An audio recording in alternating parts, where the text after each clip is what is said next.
ये सदन 1975 में देश में आपातकाल इमरजेंसी लगाने के निर्णय की कड़े शब्दों में निंदा करता है। भारत के इतिहास में 25 जून 1975 के उस दिन को हम हमेशा काले अध्याय के रूप में जाना जाएगा।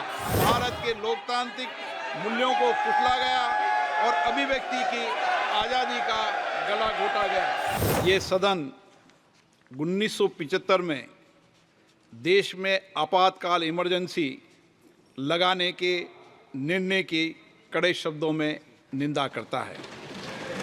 इसके साथ ही हम उन सभी लोगों की संकल्प शक्ति की सराहना करते हैं जिन्होंने इमरजेंसी का पुनर्जोर विरोध किया, अभूतपूर्व संघर्ष किया और भारत के लोकतंत्र की रक्षा का दायित्व निभाया।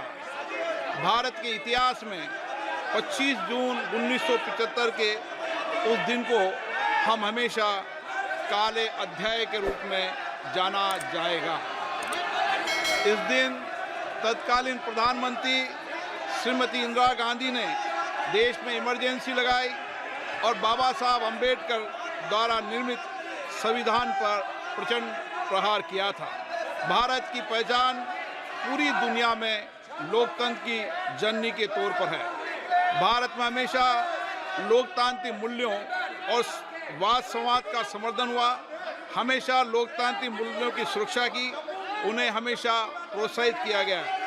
ऐसे भारत पर श्रीमती इंदिरा गांधी द्वारा तानाशाही थोप दी गई, भारत के लोकतांत्रिक मूल्यों को कुचला गया और अभिव्यक्ति की आज़ादी का गला घोटा गया। इमरजेंसी के दौरान भारत के नागरिकों के अधिकार नष्ट कर दिए गए, नागरिकों से उनकी आज़ादी छीन ली गई। ये वह दौर था जब विपक्ष के नेताओं को जेल में बंद कर दिया गया, पूरे देश को जेल खाना बना दिया गया। तब की तानाशाही सरकार ने मीडिया पर अनेक पाबंदियां लगा दी गई थी, न्यायपालिका की स्वतंत्रता पर अंकुश लगा दिया गया था। इमरजेंसी का वह समय हमारे देश के इतिहास में अन्याय काल का एक काला खंड था। आपातकाल इमरजेंसी लगाने के बाद उस समय कांग्रेस सरकार ने कई ऐसे निर्णय किए जिन्होंने हमारे संविधान की भावनाओं को कुचलने का काम किया। पूर्व और निर्दयी maintenance of internal secretary act Misa में बदलाव करके कांग्रेस पार्टी ये सुनिश्चित किया कि हमारी अदालतें मीसा के तहत गिरफ्तार लोगों को न्याय नहीं दे पाए। मीडिया को सच लिखने से रोकने के लिए parliament president production of publication refill act, press council refill act और prevention of publication of objectional matter act लाए गए। इस काले खंड में संविधान में 38वां, 89वां, 40वां, 41वां, 42वां संविधान संशोधन किया गया। कांग्रेस सरकार द्वारा किए गए संशोधन का लक्ष्य था सारी शक्तियां एक व्यक्ति के पास आ जाए, न्यायपालिका पर नियंत्रण हो, संविधान के मूल सिद्धांत खत्म किए जा सके। ऐसा करके नागरिकों के अधिकारों का दमन किया गया और लोकतंत्र के सिद्धांतों पर आघात किया। इतना ही नहीं, तत्कालीन प्रधानमंत्री श्री इंदिरा गांधी ने कमिटेड ब्यूरोक्रेसी और कमिटेड जुडिशरी की बात कही, जो उनकी लोकतंत्र विरोधी रवैये का एक उदाहरण है। इमरजेंसी अपने साथ ही ऐसे असामाजिक और तानाशाही की भावना से भयंकर चुनौतियों को लेकर आई, जिसने गरीबी, दलित और वंचितों को तबाह कर दिया। इमरजेंसी के दौरान लोगों को कांग्रेस सरकार द्वारा जबरन थोपी गई अनिवार्य नसबंदी का, शहरों में अतिक्रमण हटाने के नाम पर मनमानी का और सरकार की कुनीतियों का प्रहार झेलना पड़ा।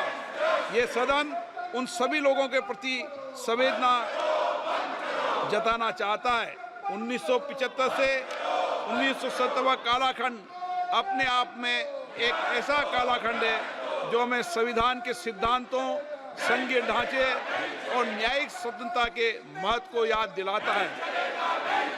ये कालखंड हमें याद दिलाता है कैसे उस समय हम सभी पर हमला किया गया, क्योंकि जिनकी रक्षा आवश्यक है। ऐसे समय में जब आपातकालीन इमरजेंसी के 50वें वर्ष में हम प्रवेश कर रहे हैं, ये 18वीं लोकसभा बाबा साहब अंबेडकर द्वारा निर्मित संविधान को बनाए रखने, इसकी रक्षा करने और इसे संरक्षित रखने की अपनी प्रतिबद्धता को दोहराती है। हम भारत में लोकतंत्र के सिद्धांत, देश में कानून का शासन और शक्तियों का विकेंद्रीकरण अक्षुण्ण रखने के लिए प्रतिबद्ध हैं। हम संवैधानिक संस्थाओं में भारत के लोगों की आस्था और उनके अभूतपूर्व संघर्ष, जिनके कारण इमरजेंसी का अंत हुआ और एक बार फिर संवैधानिक शासन की स्थापना हुई, उनकी सराहना करते हैं। 1975 में आज 26 जून के दिन ही देश इमरजेंसी की कूट सच्चाइयों का सामना करते हुए उठा था। 1975 में आज ही के दिन कैबिनेट ने इमरजेंसी का पोस्ट फैक्टो रेक्टिफिकेशन किया था। इस तानाशाही और असंवैधानिक निर्णय पर मोहर लगाई थी। इसलिए हमारी संसदीय प्रणाली अनगिनत बलिदानों के बाद मिली दूसरी आज़ादी के प्रति अपनी प्रतिबद्धता को दोहराने के लिए आज के प्रस्ताव किया जाना आवश्यक है।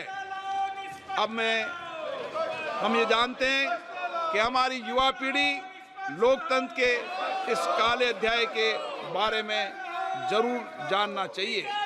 इमरजेंसी के दौरान गैर कानूनी गिरफ्तारियां, सरकारी प्रताड़ना के चलते अनगिनत लोगों को यातनाएं सहनी पड़ी थी। उनके परिवार उनको असमित कष्ट उठाना पड़ा था। इमरजेंसी ने भारत के कितने नागरिकों का जीवन तबाह कर दिया था, कितने लोगों की मृत्यु हो गई थी। इमरजेंसी के इस काले खंड में कांग्रेस की तानाशाह सरकार के हाथों अपनी जान गंवाने वाले भारत के ऐसे कर्तव्यनिष्ठ और देश में प्रेम करने वाले नागरिकों की स्मृति में हम सब 2 मिनट का मौन रखते हैं।